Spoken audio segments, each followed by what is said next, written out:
Ma kana Muhammedun aba ahadin min ricalikum.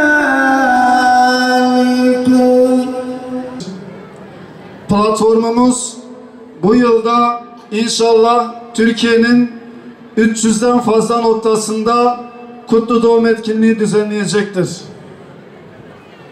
Bu etkinlikleri düzenlemekteki amacımız Allah'ın Resulü'nün ve onun getirdiği kutlu mesajın anlaşılması, doğru bir şekilde algılanmasıdır. Hoş geldin çağımıza ya Resulallah. Evet kıymetli peygamber aşıkları, şimdi günün anlam ve önemini içeren konuşmalarını yapmak üzere kıymetli ilahiyatçı yazar Sayın Mehmet Göktaş hocamızı buraya davet ediyorum. Buyursunlar hocam. Es-salatu aleyk. Es-salatu aleyk. Muhterem kardeşlerim, bizim peygambere ve bütün peygamberlere karşı bazı görevlerimiz var.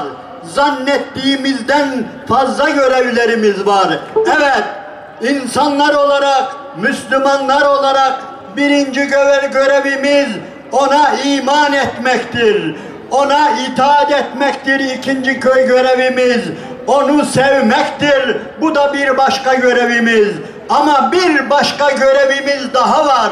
Allah-u Teala bize Kitab-ı Kerim'inde bu görevi hatırlatırken buyuruyor ki Araf suresinde 157. ayeti kerimenin ortasında Bismillahirrahmanirrahim فَالَّذ۪ينَ آمَنُوا بِهِ وَعَزَّرُوهُ وَنَصَرُوهُ وَاتَّبَعُوا النُّورَ الَّذ۪ي اُنْزِلَ مَعَهُ اُولَٰئِكَ هُمُ الْمُفْلِحُونَ.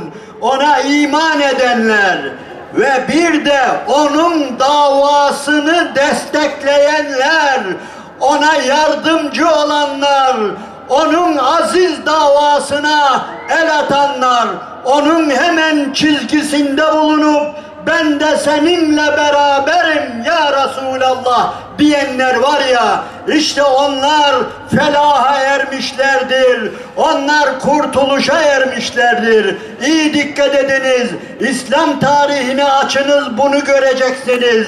Efendimiz insanları sadece kendisine iman etmeye çağırmıyordu. Aynı zamanda kendisinin davasını desteklemeye çağırıyordu. Biz bugün bu meydanda Hazreti Muhammed Aleyhisselam'ın şahitliğini yapıyoruz ve biz onun davasını camilerden dışarı çıkarttık, camilerden dışarı taşıdık, meydanlara, kampüslere. Evet, bizim görevimiz bütün bir insanlığa onun şahitliğini yapmak.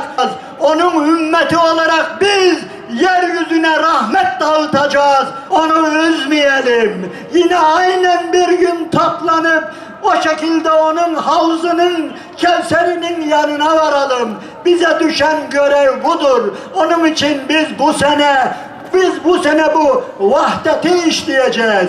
Kardeşlerim, peygamberin etrafında vahdet. Biz peygamberi durmadan her zaman, her sene ciddi anlamda öne çıkaracağız. Çünkü bizim birliğimizi, beraberliğimizi, aşkımızı, muhabbetimizi ancak onun mübarek manevi şahsiyeti sağlayabilir. Eğer peygamberi ortaya çıkarmazsak, peygamberin etrafında toplanmazsak sallallahu aleyhi ve sellemin, inanın başka hiçbir şeyin etrafında toplanamayız. Selahaddin Eyyubi ne yaptı biliyor musunuz? Tarihi bir daha okuyun. İslam alemi parça parça olmuştu. Binlerce kilometre öteden Haçlılar gelmişti. Kudüs'ü almıştı. Müslümanları kılıçtan geçirmişti. Ve Müslümanlar bir şey yapamıyordu. Her biri ayrı baş çekiyordu. Ve Selahaddin Eyyubi çıktı ortaya. Ve dedi ki Mevlid etkinlikleri yapacağız dedi. Aynen bizim yaptığımız gibi inanınız. Mevlid etkinlikleri icra etti ve mevlidler etrafında şehirleri, kasabaları, köyleri mevlid etrafında topladı. Hazreti Muhammed Aleyhisselam'ın etrafında topladı. Biz La ilahe illallah diyoruz. Efendimiz buyuruyor ki men kâle la ilahe illallah dehalel cennet. Kim la ilahe illallah derse o cennete gidecektir. Kardeşlerim, bu ümmetin kurtuluşu Hazreti Muhammed Aleyhisselam üzerinde olacaktır. Ve onun için biz buraya davet ediyoruz. Özellikle ırk taassubunu, mezhep taassubunu, meşrep taassubunu aşmayı, yenmeyi tavsiye ediyoruz.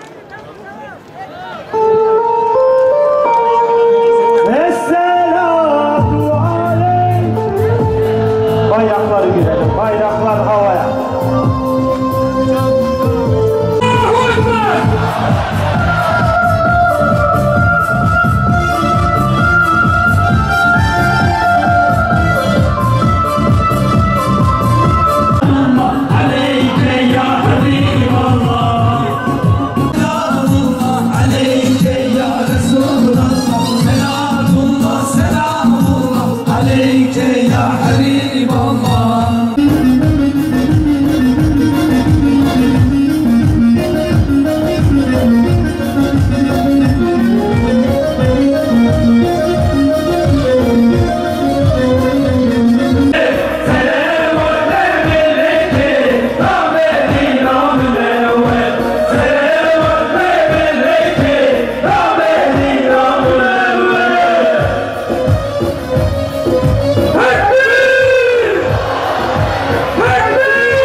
Düşmüşlere sen destekli. Bir sevdadır yüreklerde, depreşiyor gönüllerde. Seda, seda tüm dillerde. Seda, seda tüm dillerde.